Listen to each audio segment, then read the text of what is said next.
Tonight I got to watch a Coen Brothers movie, and it's one that I haven't shown this one yet in a video, but here it is. Fargo. This one came out in 1996, and yeah, let's get into it. So, the cinematography, it's just great. Like, Roger Deakins has a very consistent track record. He's done a lot of movies that look so beautiful, and Fargo is no different from that. This just looks wonderful. This whole movie looks wonderful. I also love the music by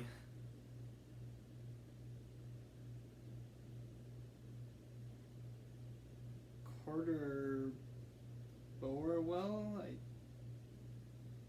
Yeah, his score is also just really great to listen to.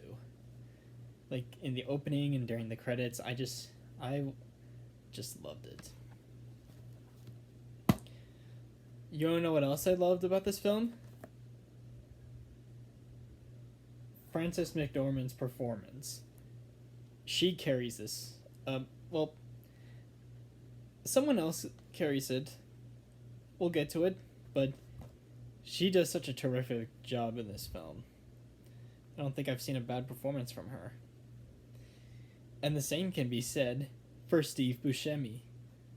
He rocked his role. I just loved his role. Whenever he got shot and whenever he's just that scene before he gets killed, I just love it when he sounds so pissed. It makes for some great moments. I also just love the kind of environment of this. And let's see. I could be wrong, but I think this movie might take place in hold on.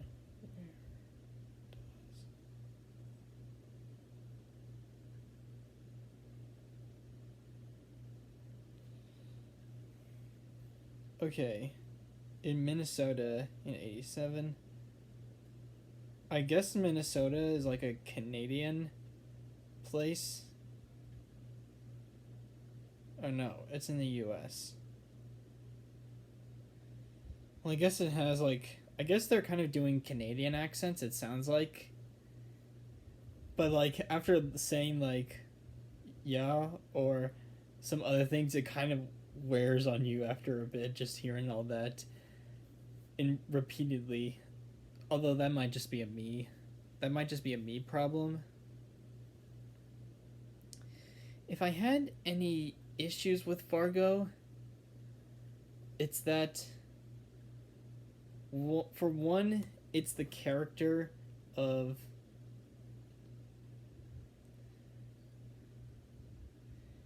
Alright, it's the character of William H. Macy.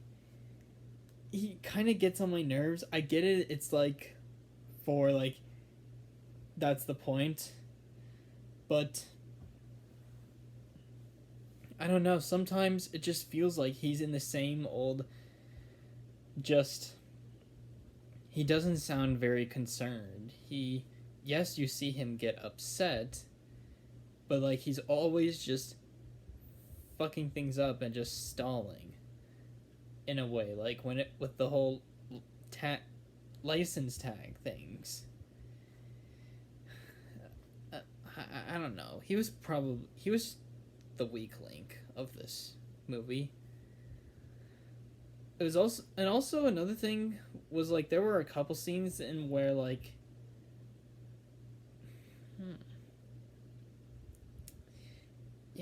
I don't know. I was gonna say like there are some scenes that didn't really add a purpose, but I just I just think they're fine. But yeah, I like Fargo. I really like Fargo. But when I compare it to like say No Country for Old Men, and Bridge of Spies, or like, well, no, like, but yeah, when I compare it to some of the other Coen works by the Coen brothers that I've seen, it it's held a little down by some of those things that I mentioned, but still, they did a really good job for this. I'm excited to see one of the Coens' next films, and that should be Ethan doing Driveway Dolls. I can't wait to see what he does for that. And it's also been recently announced that the Coen brothers are reuniting for a film, so I wonder how that's going to turn out.